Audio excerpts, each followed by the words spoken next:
I mean, should we open it up for Q&A? Maybe we should. Yeah, maybe we'll just open it up for Q&A at the end. Folks who, yeah, Marilyn. Unless I missed something that nobody... We'll either run a mic out or we'll repeat the question. Thank you so much.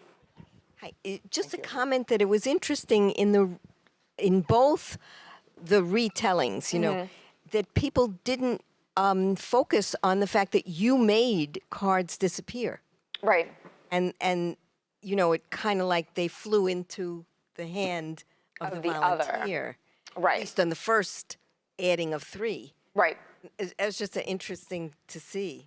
No, and I think it is very much of a lot of times how, I think, to kind of speak to some of your points, on how a lot of times, depending on whatever the end result is that magicians are looking to have, and I think this speaks a lot to data viz things and a lot of sort of how we look at interpretation of information, is a lot of times the idea of, you know, whether or not the magician or the viewer is, you know, whether or not the magician, is placing emphasis and focus on the spectator or not, and wanting it to seem almost like that person is causing the magic. Basically, how much agency or how much control is given to that person, because a lot of times that's helpful in obfuscating a technique.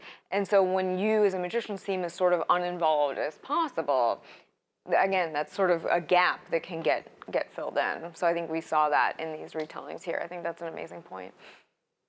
And I'll just pick up on I really like the idea of sort of minding the gap and the ways people fill in information, because I think we see that even in the data context. So when we were sort of first writing things up, one of the sort of turns of phrases we sort of came up with was sort of attack surfaces, which is a common, you know, way of thinking in sort of computer security, where you're trying to think about the ways in which an adversarial sort of attacker might choose to, you know, infiltrate the system.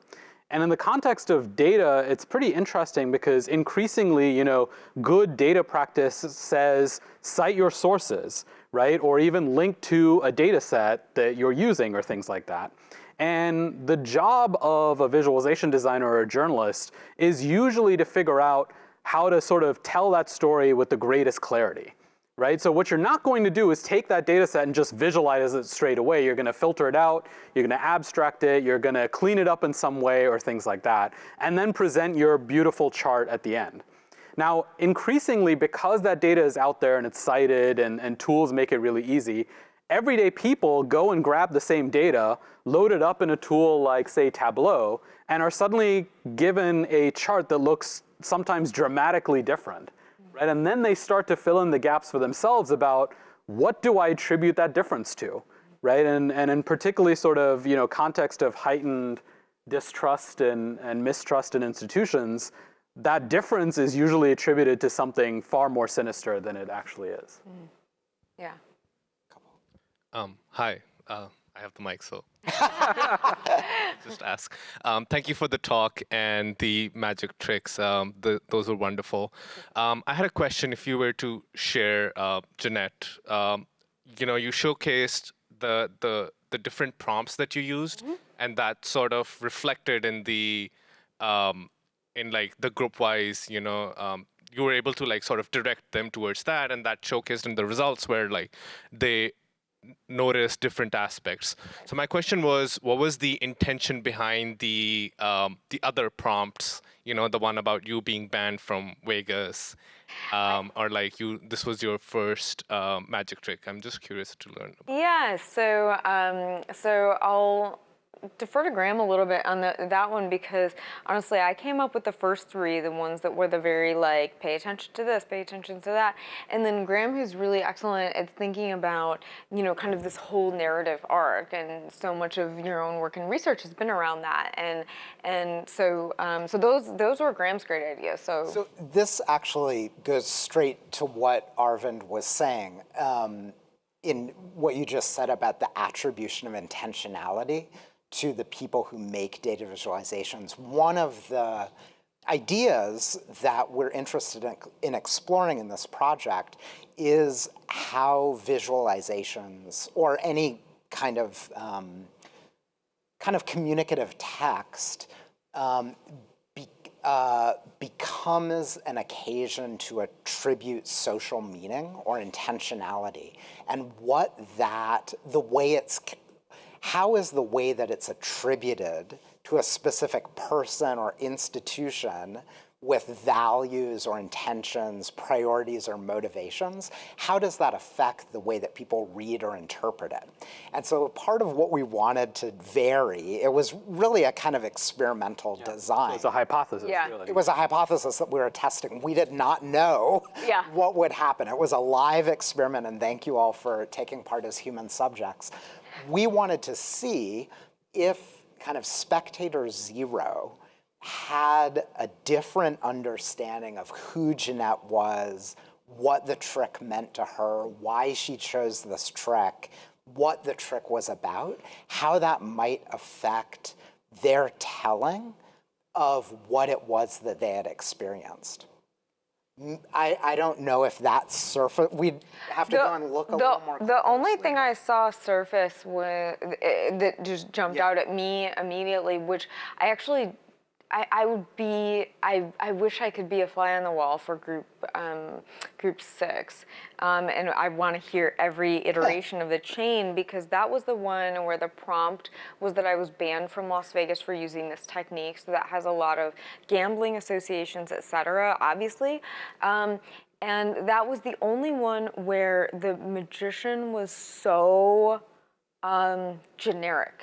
Mm-hmm. That was the prompt where the magician in the end retelling was he or she, and in the vernacular, and so it was just like totally removed, like it was so removed, and so I don't know, because there wasn't anything in the initial telling that had anything to do with the fact, of like Right. Poker and gaming being typically a male-centric thing, but somehow that was the only thing where that came through in the end. So I'm that in a narrative way in terms of the, sort of person in the creative, control of something coming through. I think in the design of those prompts, we were trying to kind of toggle trust and mistrust,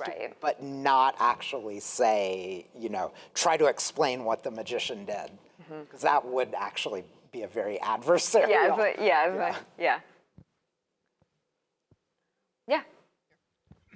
Yeah. So in the research that you guys are doing, for example, when you showed the bloody Iraqi chart, etc.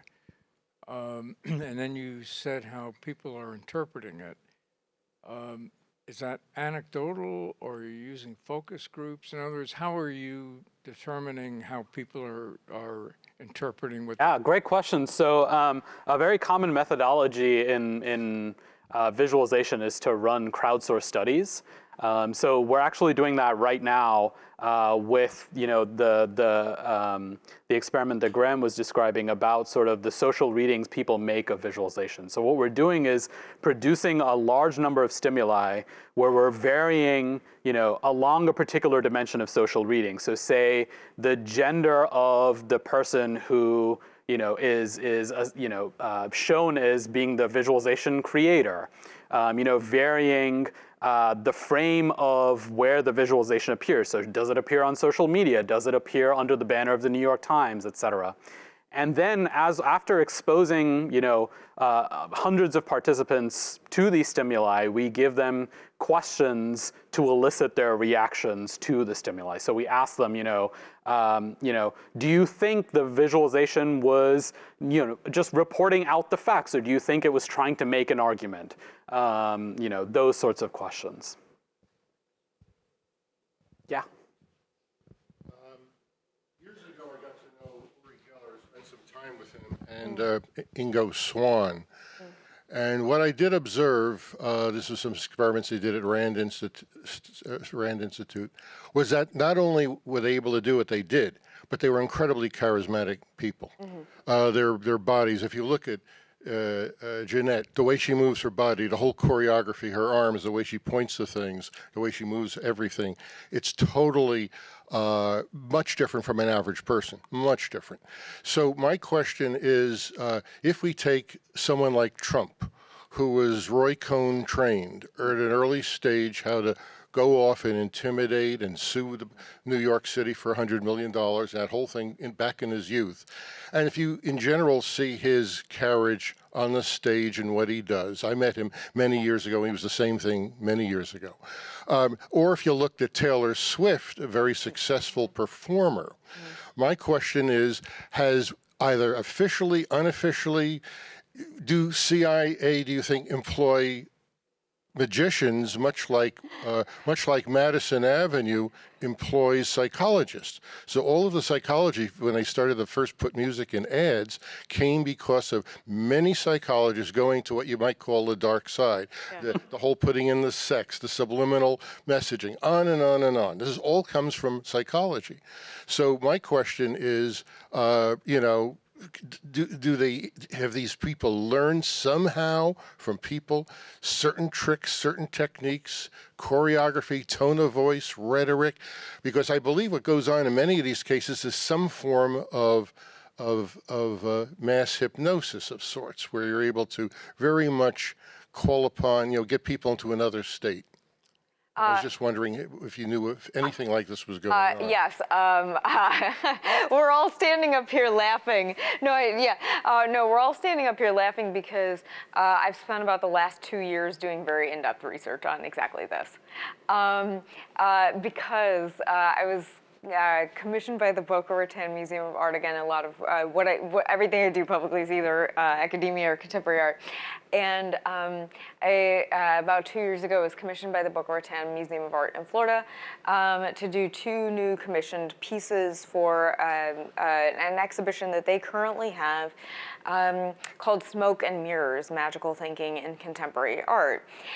And in dialogues that I had had with the curator over months, I had basically been giving her reading lists and information she'd asked.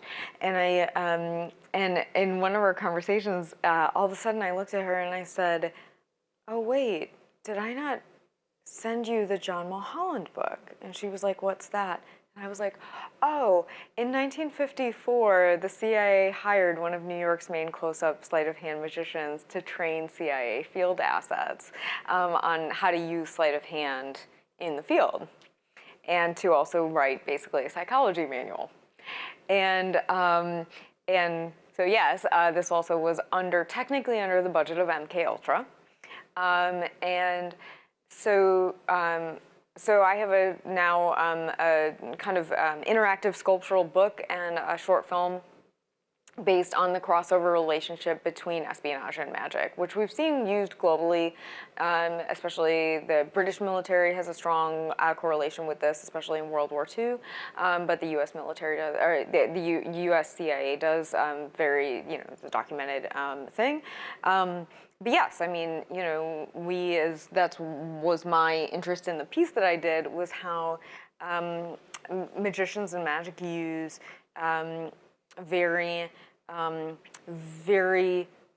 split-second timed things that are made to be invisible, like the movements and the rhetoric and a lot of stuff. We design to highlight certain things and completely have other things disappear. And a lot of the things that we design to have be completely invisible are the things that are of most importance and the things that are the causation of whatever is happening.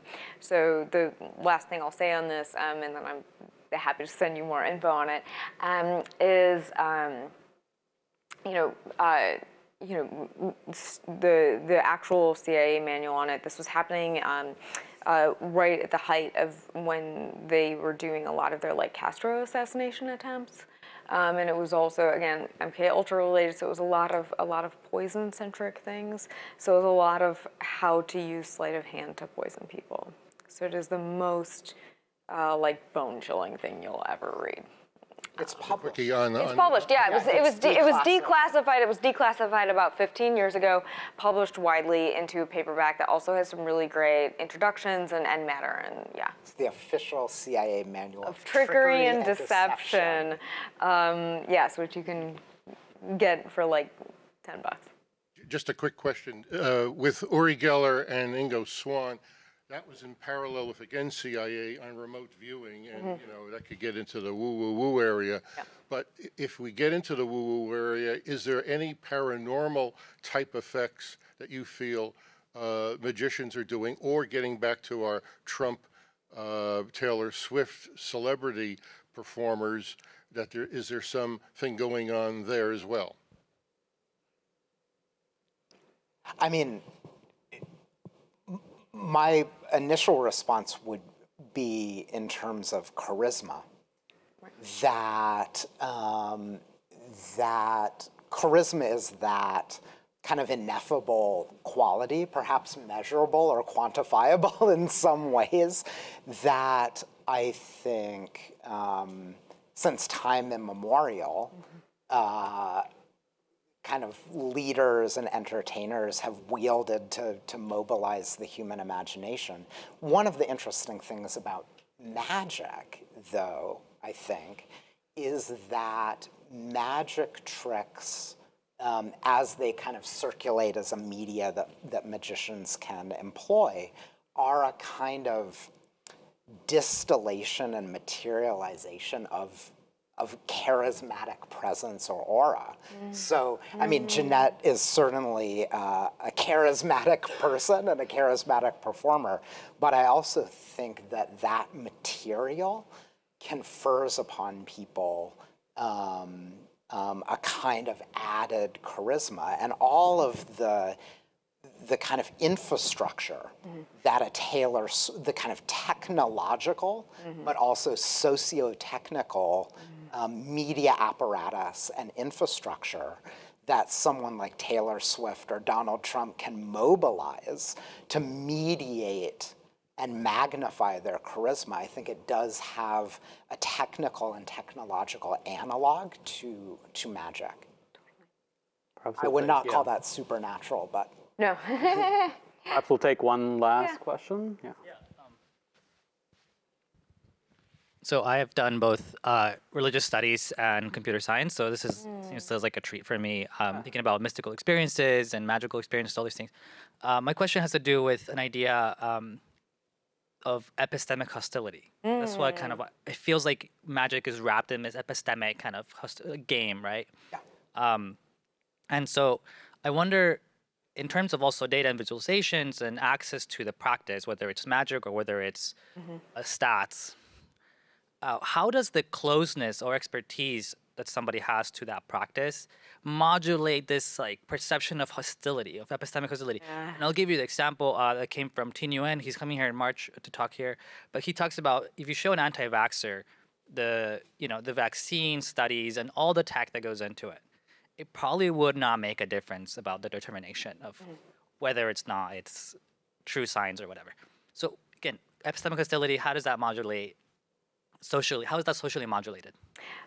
I have one note on this that actually was something I originally had in this presentation, which is it's touching on what you're going through in terms of proximity to technical expertise and how that relates not to epistemic hostility, but that magic is a really interesting thing because of the obliqueness of the technique, that fosters such different ways of knowing. And how that gets sort of onboarded, and it literally creates different viewing experiences. So there's a great study that Anne-Marie Danick did. She's a psychology researcher. She is currently, trying to remember what university she's with now. She's in Berlin, I believe. But she has used magic as a mechanism to study moments of insight and problem solving. And so one of the things that she did was she did a study about 10 years ago on expectation violation and having both magicians and lay people watch a magic trick during fMRI. And what was really interesting was the magicians and the non-magicians, literally like the brain activations that they saw in those two groups were totally different things. So they were witnessing the same video stimuli, but because of their technical expertise bases, they were literally basically watching completely different events. That then were also being processed using totally different parts of their brain. And so they were looking at it under the experience of expectation violation, which is one of the things I'm super, super passionate about. So I would then make the further kind of inference on that. This is not what their research was about, but on how we onboard surprising and unexpected information and how that constitutes learning, and things further down that train. But perhaps, and this again was not what they were looking at, but there probably is that idea of epistemic hostility that a non-magician is going to have, where you're going to process unexpected things or things that both contain reason and things that are unreasonable, and how that comes together in the mind of somebody who has that mentality versus a magician who does not have that, already has onboarded that knowledge, and again, just is not having that hostile experience. So that's my 2 cents on that. Can I? Yeah. I think it's a wonderful question. Actually, one of the things I edited out something too for the sake of time that I was thinking about in connection with both what Arvind was saying and what Jeanette was doing, which is that one of the things I've heard debated a lot among magicians is the relevance of the idea of the suspension of disbelief to magic, which is this idea that when you go to the theater, you suspend your disbelief, and it's as if you're engrossed in the drama that's unfolding. Does that apply to magic? It does and it doesn't, because you're seeing something impossible, and you're allowing yourself to imagine or entertain the idea that it is impossible. Nevertheless, if the audience is not skeptical, if the audience doesn't sufficiently doubt or suspect that the magician is trying to fool them, the value of the performance kind of drains out of it. So I think magic is a really interesting genre to bring into dialogue with something like data visualization, because you actually want the spectator to be somewhat skeptical. You need that rationality to be engaged. I mean, that's what you want from a spectator, right? Is an engagement with what's happening. You don't want them to just take it for granted. And I think that that's what actually probably someone making a data visualization wants. You don't just want them to take it for granted. You want them to follow through the reasoning and be led to what you believe. I think that's exactly right. And I love this question because I think from a visualization perspective, we sort of don't know yet. And I think that's the heart of the problem is for the longest time, visualization designers, I think, have implicitly felt that if we just do a good enough job, right? If we just make things clearer, simpler, remove all the visual embellishments, adhere to the data ink ratio, we will get through, right? We'll get through to the people. And increasingly, clearly, that's not true, right? And as visualization designers, I don't know that we have the tools to know how to think about either fostering a healthy amount of skepticism so that they do engage, because one of the problems we see with a lot of visualization studies is sort of the inherent authority that people give to data, right? If you're making an argument about data, great, I just trust it. Right, and I'm sure a lot of us saw this even with the pandemic, where people were saying, trust the science, trust the data, And I was like, I mean, yes, but also, right? And sort of relatedly, we, as designers, we don't know how to think about an adversarial audience. And so far, the degree to which we've thought about it, we've said, great, let's just put our data out there and let's cite our sources. But like I was just describing, that sort of like complete naive transparency has also been backfiring on the field. So Oh no, I was just gonna have one more thing, but please. Oh, well, that's why I think it's exciting to engage with magicians. I don't want to give the false impression. Someone said, oh, so you're just going to make more deceptive visualizations to trick them into thinking what you want. That's not actually what we want to do at all. No. But I think that magicians have thought through a way of that thinking. dynamic balance between kind of productive skepticism and epistemic hostility, which admits of no persuasion, no convincing, and so I think it's really leaning into the difference between those things and how you can work with where people are epistemically. Yeah, and I think the thing I was going to jump in on is like this kind of idea also, this is one of my favorite newer concepts, is the idea of a-leaf instead of belief or disbelief. So Tamar Gendler, she's the Dean of Philosophy at Yale right now, she has kind of coined this term of a-leaf. And the thing that she talks about with it is it being the state where you're basically almost holding two, not like counter narratives, but it's not self-deception, it's not delusion, and her famous example for it in the initial paper she wrote is walking out on that glass bottom horseshoe observatory deck at the Grand Canyon. And you as a rational person understand that it has the structural integrity to support you, and like you wouldn't walk out on it if you genuinely thought you were gonna like plummet to the bottom of the Grand Canyon. And yet you have that like, she's like, I, was there and watching people be like, and so you have those two, like these two almost different forms of belief that are kind of fighting each other, both of which you're holding to be true. And so then some of like, in my conversations with her about magic and about how we form belief, and I would make the extension of like also how we form trust and knowledge, is then magic is sort of like the rupturing of a leaf, where you're holding these two states, and then essentially it's going to rupture one way or the other, in terms of whether you veer to the more skeptical side, you veer to the more belief side, but essentially you're kind of crafting this framework of creating this feeling and then having to rupture that. So it is just another way of sort of how we think about belief and systems of knowledge and different forms of knowing. I feel like we're just getting started. Yeah. But I know. They're setting up the room. Yeah. Yes, for this event, so we indeed. should Thank you so much for joining us. We'll grab your question if you want to come chat with us. Yeah. Brilliant. Thank you. Thank you so much for joining us. Thank you. and Thank you, everyone. for sticking with us through the fire. Yes, thank you. Through the non-fire.